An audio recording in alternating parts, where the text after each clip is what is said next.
देखो, कल की वीडियो में मैंने आपको बताया था कि जो हमारा फाइनेंशियल मैनेजमेंट होता है उसके टू गोल्स होते हैं, profit maximisation and wealth maximisation.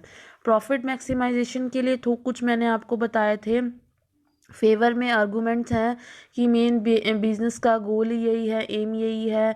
इससे बिजनेस की एफिशिएंसी को मेज़र किया जा सकता है।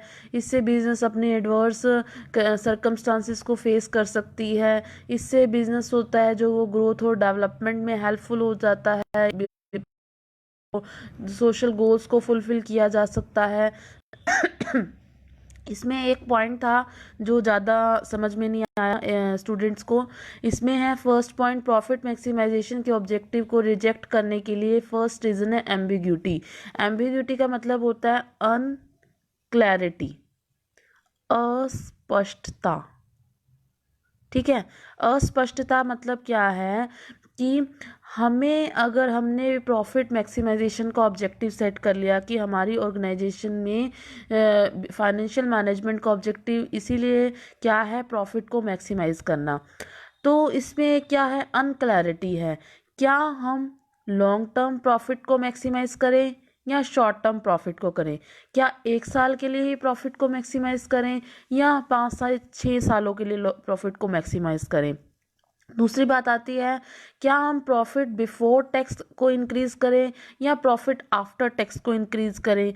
क्या हम टोटल प्रॉफिट को इंक्रीज करें या प्रॉफिट जो अवेलेबल है शेयर होल्डर्स के लिए उनको इंक्रीज करें? ये बात हमारे अंदर क्या लाती है, अनक्लैरिटी लाती है। क्योंकि अगर हम लॉन्ग इंक्रीज करेंगे तो हमारे शॉर्ट टर्म का ऑब्जेक्टिव रिसीव नहीं होगा। अगर शॉर्ट रन का करेंगे तो लॉन्ग रन का ऑब्जेक्टिव सेट नहीं हो पाएगा या हम अचीव नहीं कर पाएंगे। तो अनक्लैरिटी बनी रहती है कि हम कौन सा ऑब्जेक्टिव सेट करें, क्योंकि कोई भी ऑब्जेक्टिव अपने आप में क्या है, क्या नहीं है, कंप्लीट नहीं है। हर एक में कुछ ना कुछ कमियां हैं। तो इसीलिए प्रॉफिट मैक्सिमाइजेशन में क्या बनी रहती है, अनक्लैरिटी बनी रहती है। वेल्थ मैक्सिमाइजेशन, देखो वेल्थ मैक्सिमाइजेशन में क्या आता है, financial management refers to maximisation of share holder wealth. इसमें क्या है, ये कौन सा ऑब्जेक्टिव है, सेकंड ऑब्जेक्टिव है ना वेल्थ मैक्सिमाइजेशन का। तो वेल्थ मैक्सिमाइजेशन क्या रेफर करती है, शेयर होल्डर कौन होते हैं, जिन्होंने हमारे शेयर्स को क्या ले रखा है, जिनको हमने शेयर अपने इशू कर रखे हैं। तो शेयर होल्डर की वेल्थ को मैक्सिमाइजेशन करना फाइनेंशियल मैनेजमेंट का क्या होता है, एक ऑब्जेक्टिव होता है। शेयर होल्डर कह लो या स्टॉक होल्डर कह लो, उनकी वेल्थ को हम किस तरह से कैसे कैलकुलेट करते हैं, जितने भी शेयर्स को उनको हमने इशू किया है, जितने भी शेयर्स उनके पास ऑन्ड हैं, उसको मल्टीप्लाई किससे कर देते हैं, करंट मार्केट प्राइस पर शेयर से कर देते हैं। मान लो उनके पास 100 शेयर हैं हमारे कंपनी के, और मार्केट का प्राइस पर शेयर का कितना चल रहा है, 10 रुपीज़ चल रहा है। तो एवरेज शेयर होल्डर के पास कितने वेल्थ है, उसकी कितनी वेल्थ है करंट की, 1000 रुपीज़। ये शेयर्स हैं, ये मार्केट प्राइस है पर शेयर का, ये उसकी क्या हो गई, शेयर होल्डर वेल्थ हो गई। जितने उसके पास शेयर्स हैं उनको मल्टीप्लाई किसे कर दिया, करंट मार्केट प्राइस पर शेयर से कर दिया, जितना भी आंसर आया वो शेयर होल्डर वेल्थ बन गई।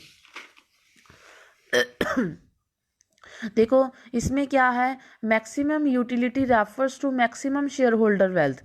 जितनी हमारी क्या होगी, मैक्सिमम यूटिलिटी, जितनी भी हमारे, जैसे मान लो क्या होगा कि अगर 1000 रुपीज़ चाहिए हमारी ऑर्गेनाइजेशन में, ठीक है, 1000 हमने रुपीज़ बाहर से क्या कर लिया, शेयर इशू किए, और 1000 रुपीज़ को हमने क्या कर लिया, अरेंज कर लिया।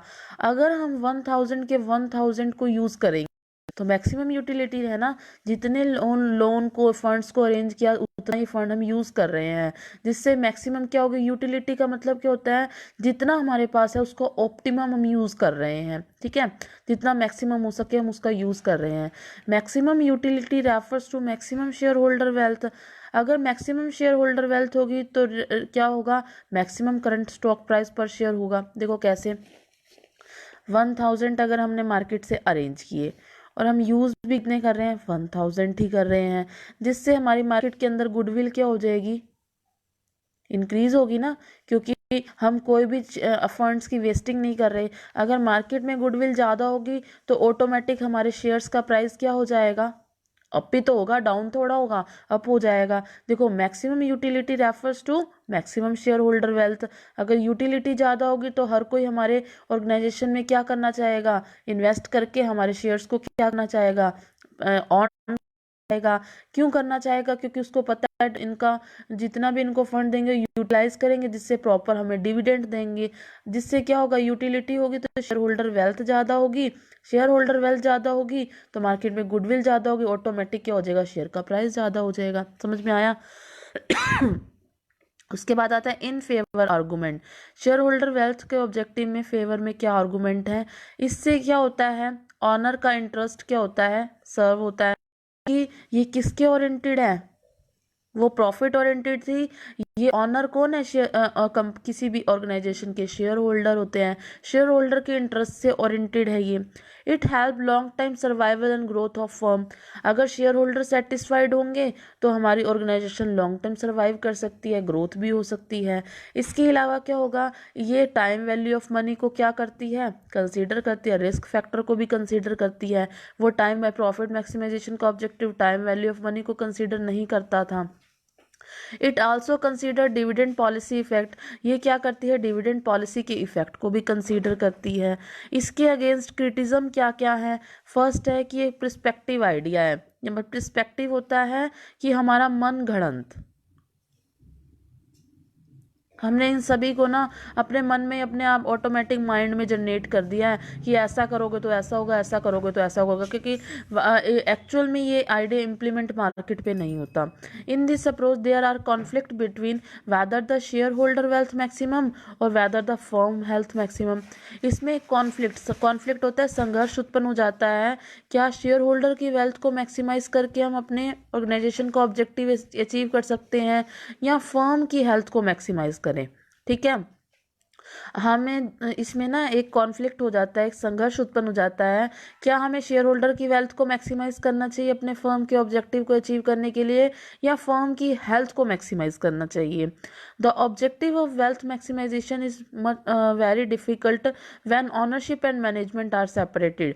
इसमें ये ऑब्जेक्टिव तभी अचीव करना मुश्किल हो जाता है जब क्या होता है, ऑर्गेनाइजेशन की ऑनरशिप, मतलब ऑनरशिप तो शेयर होल्डर होते हैं और शेयर होल्डर उनको मैनेज ना करके किसी और को अपॉइंट कर देते हैं। जब ये दोनों पार्टी अलग अलग होती हैं तो शेयर होल्डर वेल्थ के ऑब्जेक्टिव को हम अचीव नहीं कर सकते हैं।